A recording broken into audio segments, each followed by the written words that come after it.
Hello viewers, কেমন আছো সবাই? আশা করি সবাই ভালো আছো। আমি নার্গিস চলে এসেছি তোমাদের সঙ্গে আরও একটি কুকিং ব্লগ শেয়ার করতে। তো বন্ধুরা, আজকে আমি রেসিপিতে বানিয়েছি ডালের বড়ি ও রুই মাছ দিয়ে দারুণ স্বাদের একটা রেসিপি। তো চলো পুরো ভিডিওটা এখন দেখে নিই। তো বন্ধুরা, আমি এই মাত্র বাজার থেকে নিয়ে চলে এলাম এরকম সাইজের একটা রুই মাছ। রুই মাছ না কী মাছ এটা কিন্তু আমি জানি না, তবে আমাকে বললো এটা রুই মাছ। তো আমি মাছটাকে দেখে কিন্তু আমার রুই মাছ মনে হচ্ছে না, তবুও আমি নিয়ে চলে আসলাম। তো বন্ধুরা, এই মাছটাকে এখন আমি ভালো করে কেটে কুটে রেডি করে নেব। তার দেখতেই পাচ্ছ সঙ্গে নিয়ে চলে এসেছি কিন্তু ছোট ছোট ডালের বড়িগুলো খেতে কিন্তু খুবই ভালো লাগে। তো বন্ধুরা, এখন আমি মাছগুলো কেটে কুটে ভালো করে ধুয়ে নিয়ে এতে নুন হলুদ মাখিয়ে একদম রেডি করে নিয়েছি। দেখতেই পাচ্ছ মাছটা কিন্তু একদমই টাটকা। তো চলো এবারে মাছগুলোকে ভেজে নেওয়া যাক। তো মাছ ভাজার জন্য এখানে আমি চুলোতে বসিয়ে দিচ্ছি একটা বড় সাইজের কড়া। তো দিয়ে দিয়েছি সাদা রিফাইন তেল। আমি এখন তেলটা গরম হওয়ার অপেক্ষা করছি। তেলগুলো এভাবে কড়ার চারপাশে কিন্তু আমি বুলিয়ে দেবো। তেলটা কিন্তু একদমই গরম করে নিতে হবে, না তো কিন্তু মাছগুলো দেওয়ার পরে কড়াতে ধরে নেবে। তো এই বন্ধুরা, এবার আমি মাছগুলোকে একটা একটা করে তেলের মধ্যে দিয়ে দেবো। তেলটা কিন্তু পুরোপুরিভাবে একদমই গরম হয়ে আছে, সেটা তোমরা দেখেই বুঝতে পারছো। এইভাবে কিন্তু আমি মাছগুলো দিয়ে দেবো, সবটুকু কিন্তু দেবো না, কিছুটা আবার রেখে দিয়েছি। এটা আবার এইগুলো ভাজা হয়ে গেলে তারপরেই কিন্তু দেবো। দেখতেই পাচ্ছ মাছগুলো সম্পূর্ণ এখন আমার ভাজা হয়ে গেছে।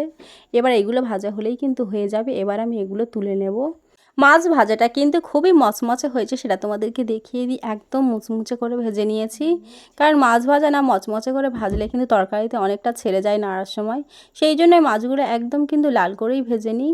তো বন্ধুরা, দেখতেই পাচ্ছ তেলটা কিন্তু আমি পুরোপুরিভাবে গরম করেই মাছগুলো দিয়েছিলাম বলে মাছগুলো কিন্তু কড়াতে একটুও লাগেনি। একদম যেরকমটা দিয়েছিলাম সেরকমটাই কিন্তু উঠে এসছে। তো বন্ধুরা, এই তেলের মধ্যে আমি দিয়ে দেব ডালের বড়িগুলো। তো তেলের পরিমাণটা একটু বেশি আছে, আমি তেল একটু উঠিয়ে নেব।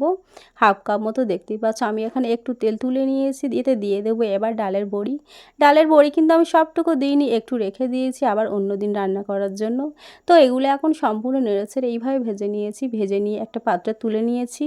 তো বন্ধুরা, এই ডালের বড়িগুলো কিন্তু ভাজা খেতেও খুবই সুস্বাদু লাগে। তোমরা একবার করে খেয়ে দেখো। আমার এই ডালের বড়ির তরকারি কিন্তু খুবই ভালো লাগে। তো বন্ধুরা, আমি কাপে থাকা তেল দিয়ে দিলাম আর দিয়ে দিলাম একটু রিফাইন তেল। তো এবার তেলটা গরম হয়ে যেতে না যেতেই আমি কেটে রাখা একটা বড় সাইজের পেঁয়াজ আর 2টা চেলা কাঁচা লঙ্কা এতে দিয়ে দিলাম। দিয়ে এইভাবে কিন্তু পেঁয়াজটাকে একটু নেড়েচেড়ে নেব। দেখতেই পাচ্ছ পেঁয়াজটা কিন্তু একদমই খুন্তি দিয়ে একটু একটু করে পুরো পেঁয়াজটা জুড়ে জুড়ে আছে সেটাকে আমি ছাড়িয়ে দিয়েছি। তো বন্ধুরা, পেঁয়াজের কালারটা কিন্তু আস্তে আস্তে চেঞ্জ হয়ে যাচ্ছে। একটা কথা বলতে বন্ধুরা, কড়াতে রান্না করতে কিন্তু আমার খুবই ভালো লাগে। কড়াতে কিন্তু নাড়াচাড়া করতে খুবই সুবিধা হয়, সেটা তোমরা দেখেই বুঝতে পারছো। আমি যে হাঁড়িতে রান্না করি না তা কিন্তু না বন্ধুরা, আমি হাঁড়িতে রান্না করি সেটা কিন্তু খুবই কম। তো এবার পেঁয়াজটা লাল হয়ে যাওয়ার সাথে সাথেই আমি দিয়ে দিলাম হালকা স্বাদ মতো লবণ ও 2-3 চামচের মতো হলুদের গুঁড়ো ও 1 চিমটে মতো আদা রসুনের পেস্ট। তো বন্ধুরা, আমি এখানে জিরা ও সরষে ইউজ করিনি, আজকে একটু অন্যরকমভাবে রান্না করার চেষ্টা করছি। আর দিয়ে দিলাম 1 চামচ ঝালের গুঁড়ো। দিয়ে ভালো করে নাড়াচাড়া করার পরে আমি এতে কেটে রাখা আলু কিছু দিয়ে দিলাম। কারণ বন্ধুরা, এটা আমি মাছের ঝোলও করতে পারতাম, কিন্তু আমার বাচ্চারা আলু না হলে আবার তরকারি খেতে চায় না, আর আলু না হলে ওরা ভাতও খেতে চায় না। সেই জন্য আমি এতে বাধ্য হয়ে আলু আমার দিতে হলো।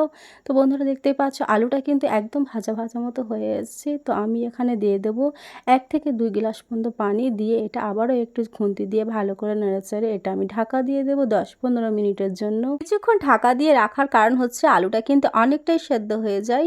তরকারির সাথে কিন্তু ভাতটা অবশ্যই লাগবে, সেই জন্য আমি সাইডে ভাতটাও একদম রেডি করে নিয়েছি। এটা কিন্তু একদমই কমপ্লিট। এটা এখন আমি ঢাকা দিয়ে সাইডে রেখে দিয়েছি। ফিরে এলাম 10-15 মিনিট পর। দেখতেই পাচ্ছ বন্ধুরা, পানির ভাগটা অনেকটাই কমে গেছে, আলুগুলোও কিন্তু হাফ সেদ্ধ হয়ে গেছে। এবার আমি খুন্তি দিয়ে একটু নাড়াচাড়া করার পরে ভেজে রাখা ডালের বড়িগুলো এটাতে অ্যাড করে দেবো। বড়িগুলো দেওয়ার পরে কিন্তু আমি এটা নাড়বো না, হালকা একটু নাড়াচাড়া করে, এটা বেশি নাড়াচাড়া করলে কিন্তু অনেকটাই ঘেঁটে যাওয়ার সম্ভাবনা আছে, সেই জন্য আমি হালকা একটু নাড়াচাড়া করে আবারও ঢেকে দিলাম। তো বন্ধুরা, আবারও 10 মিনিট পরে ফিরে এলাম। দেখতেই পাচ্ছ ডালের বড়িটা দেওয়ার কারণে পানিটা কিন্তু অনেকটাই টেনে গেছে। এই ডালের বড়িটা তরকারিতে দিলে কিন্তু একদমই ঝোল থাকে না, একদমই কিন্তু ডালের বড়িগুলো টেনে নেয়। তো বন্ধুরা, দেখতে পাচ্ছ তরকারিটা অনেকটাই শুকনো হয়ে গেছে, আলু ডালের বড়িগুলো একদম সেদ্ধ হয়ে গেছে। আমি এখানে কিছু ডালের বড়ি ও কিছু আলু এখানে ভেঙে দিয়েছি, যাতে তরকারিটা একটু গাঢ় হয়ে যায়। গাঢ় হয়ে গেলে কিন্তু তরকারিটা অনেকটাই সুস্বাদু লাগে, খেতেও ভালো লাগে। তো বন্ধুরা, আমি এখানে আবার ভেজে রাখা মাছগুলো এটাতে অ্যাড করে দেবো। সবটুকু কিন্তু দিইনি, কিছু মাছ আমি তুলে রেখেছি, কারণ আমাদের উনি কিন্তু ভাজা মাছ খেতে পছন্দ করে। তো বন্ধুরা, আমার তরকারি সম্পূর্ণ এখন কমপ্লিট। দেখতেই পাচ্ছ তরকারিটা একদম শুকনো মতো করেছি, একদম সাদামাটা। সত্যি বলতে কি, এটা মাছের মাছের নিরামিষ হয়ে গেছে একদম, দেখতেই পাচ্ছ। মাছকে নিরামিষ বলে না, তবু আমি এটার নাম দিয়ে দিলাম ডালের বড়ি ও মাছের নিরামিষ তরকারি। বন্ধুরা এবার আমি তরকারির একটা প্লেটের মধ্যে সার্ভ করে তোমাদেরকে দেখিয়ে দিচ্ছি। দেখতেই পাচ্ছ এই তরকারিতে কিন্তু আমি বেশি তেল ও ঝাল মশলা কিন্তু একদম ইউজ করিনি, একদম সাধারণভাবে তৈরি করেছি।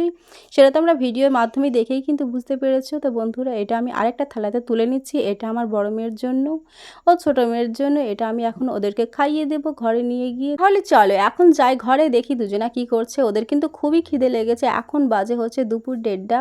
তো বন্ধুরা দেখতেই পাচ্ছ আমার ছোট মেয়ে আর আমি কিন্তু স্নান টান করে একদমই রেডি। তো আমরা এখন বসে আছি আমাদের গেটের ধারে আমার শ্বশুরমশাইয়ের আসার অপেক্ষায়।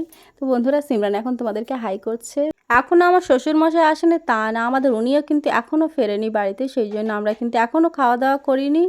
আমার মেয়েকে বললাম, ও বললো আমি এখনও খাবো না, আমার আব্বু না আসলে, সেই জন্য আমি ঘরের মধ্যে এখন চলে এলাম। তোমাদের সঙ্গে একটু মজা করছিলাম আর কি। তো তোমরা কারা কারা মাছের এই নিরামিষ তরকারিটা খেতে চাও ঝপঝপ চলে এসো আমাদের বাড়িতে, তোমাদের সবাইকে খাইয়ে দেবো। তোমাদের কাছে একটা অনুরোধ হচ্ছে, আমার এই ভিডিওগুলো তোমাদের কেমন লাগে অবশ্যই কমেন্ট করে জানাবে। তোমাদের এই সুন্দর সুন্দর কমেন্টগুলো পড়তে কিন্তু আমার খুবই ভালো লাগে সত্যি বলতে। আর তোমাদের কাছে একটা ছোট্ট অনুরোধ, আমার এই চ্যানেলে যদি নতুন হয়ে থাকো অবশ্যই সাবস্ক্রাইব করে পাশে থাকা বেল আইকন প্রেস করে দেবে। দেখা হচ্ছে পরের ভিডিওতে।